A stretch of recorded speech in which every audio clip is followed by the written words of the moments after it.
هذه القصيدة من كلمات الشاعر المهندس محمد لطف صالح علي الغولي في وفاة فقيد الوطن الشيخ نجيب علي سعد الغولي طول الذيفان، بعنوان رحيل الأصحاب، أداء أبو علي الشامي. باسمك بدأت القول ربي خالقي، غفر ذنوب العبد في ساعة خطاه، والحمد للرحمن واحده معتلي، في ظل عرشه نحمده ما وحد سواه. عليك يا ابن العم الشاهم الوفي، حزن الألم خيم بقلبي واكتواه، يا شيخ نجيب فرقك حوض معيشتي، أشعل فتيل الحزن قلبي قد شواه.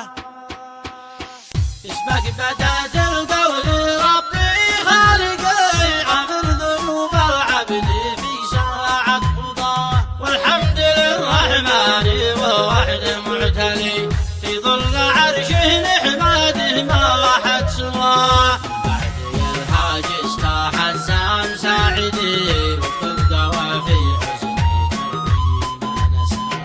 عليك ابن العمي والشهم الوفي، حزن الألم خيم بقلبي واكتواه، يا شيخ نجيب فرقك حطم عيشتي، اشعل فتيل الحزن قلبي قد شواه. ذكراك في ذهني وفي بصمة يدي، مواقفك تشهد بعزك والوفاه. يا ابو شهد يا درعي ربعك والسخي، يا منبع الجودة